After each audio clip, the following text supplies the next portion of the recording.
All right, good morning, y'all. As I see, dang, I let myself feel happy for y'all because a couple seconds ago I was walking, and the reason I was gonna make this video was because this inside observer again was irritating the shit out of me, you know. So it wasn't with the good attitude that I really began this, as you can tell, still, you know. But it did bring me some goodness, and my inner observer is like hanging on to my emotion right now. So let me see if I can find neutrality and release, and let's see if you guys can see this happen as well. Because remember, now we've learned that we carry observers inside. Observers that have tried to act like parasites, you know, attempting to live through us, for us, about us, and everything that goes against us, you know. So this is where we're at, you know. I made this video just to make a video with my inside observer and my outside observers, you know. What I've concluded is that basically the three versions of my being that have had to have been played with and manipulated must have been my shadow, my body, which would be the soul, and then my mind, which would be like my spirit or something not associated with that, or what results from the connection of body and mind, probably better said, you know. So, and this is what it is that it's been, you know. The whole what they depended on me being blind to is understanding this very simple point. A very simple point. What they depended on me being blind to was understanding this very simple point, that they are observing through our eyes. If I walk with my eyes closed, look how, what do you guys read about my energy? Me having my eyes closed versus having them open, and you could immediately see the difference. There's something there versus, okay, maybe you guys didn't see that difference, but I certainly applied feelings so as to convey what needed to be conveyed, you know? So, but essentially, it's an observer. You know, if we're being constantly invaded by entities that we've been complaining have been hacking our nervous system, that have been battling with us for control or manipulation of our own soul and body, you know, and it's been distorting our thinking process, constantly making it go blip, having what they distinguish as brain fog, you know, and then from the brain fog comes the noticing that the alignment in our bodies, how they've blinded us to our own bodies this entire time. Like, that's what it is to have an observer. An observer, an outside observer blinds you to yourself. You know, it makes you feel smaller than you really are. It makes you see smaller in where it is that you find yourself, seeing yourself, rather than seeing what it really is. It's the difference between me walking here thinking about only my steps and this video, and the difference between measuring that on the other side would be the rest of all of that being on my mind, being in a thought process, being, you know, the focus that is more complete with more of me versus having more with me that makes less of me. You get me? So this is the observer, the effect, you know. They said what happens to a person's reality when they are observing it, you know, when it's being observed, you know. So people are no longer themselves, are no longer the same, or no longer behaving like people when they know they're being observed. Now they become performers, you know. Now they become manipulators. Now they become people just looking for the advantage and the benefit, or enough to say that, no, I only know this much and I only wanted to do this much, so, you know, this and that, you know. So it's like not taking responsibility of one's own existence, or not being fully conscious or aware of it, you know, or all that it entails. So right here I'm with my outside observer. I still hear him talking. He's still angry about what's being said, you know. And then my inside observer, I've noticed him because of my chakra awakenings. Since I've had battles with my soul, battles with my body, I've been able to notice that there's 5 key points where my body draws energy from. And these 5 key points, whenever they are, let's just say, in association with something else, you know, that's when there is variances in my soul, in my body, you know. And again, having other factors that have, you know, studied me long enough to also have factored themselves in as, you know, taking care of the mental plane. You know, so while the version that took care of the soul, the body plane, versus versus a version that took care of the mind and the mental plane. And not that there were verses, because it actually takes those two things to create a separation between you and your spirit. Because if you're not aligned and you're not yourself, then you're not free. You're essentially imprisoned. So, and in that, it's by your own body.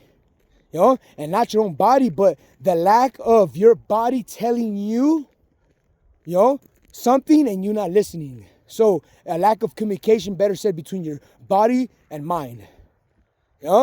So the observer is still right here. He's still dropping in his 2 cents. But now I'm an observer. And like, I reached the point where I carried these things with me so long that I had to realize, like, dude, I'm not even human.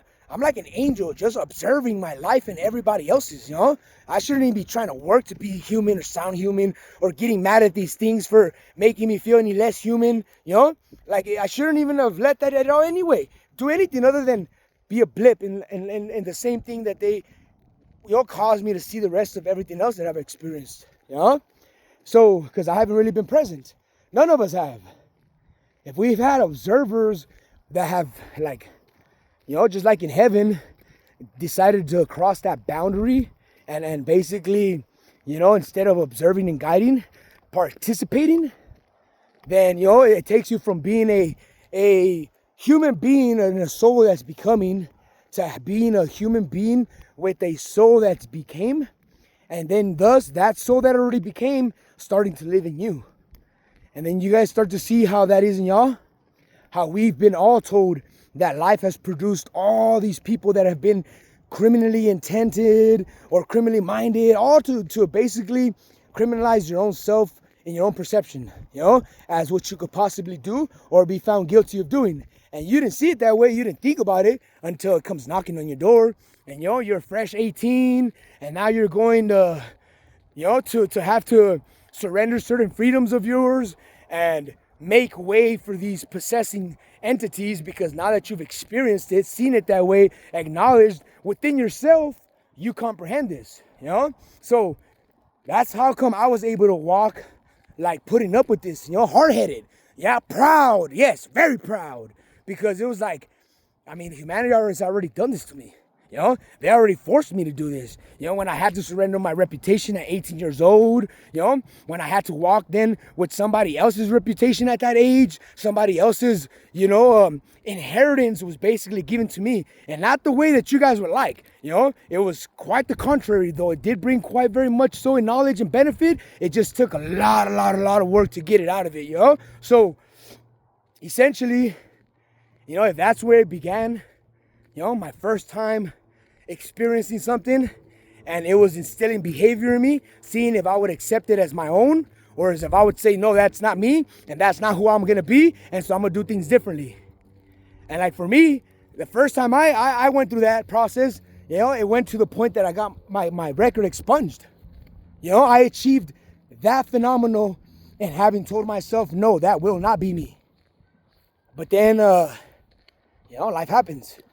So, push comes to shove, you end up in a place, in a position, where you start to realize, hey, you've already been there, done that. To you, it's more just going through it, once more, for whatever purpose or reason you might find in it. Though, in that, like, I'm back here now, Now I'm like, dude, so this observer that began at my young adulthood to affect my reputation has never quit. I was 18 then, dude, 19, probably more, and I'm pretty in halfway 30, So, think about that, dude. They expect me now to be a professional at what? Being an observer, being the guy who's watching all that can be observed in existence happening and not choosing to do or say anything more than whatever I decided to choose and to say or do within myself, And look, this is what I developed myself into. Not having to tell anybody, not even that, telling everybody always my goals, aspirations, not realizing how everything was working against me. Like, literally, I even went to the point where saying, like, what's the point of even trying to to be good if I can't even be bad? You know? If I tell myself I'm gonna be bad, can't do it.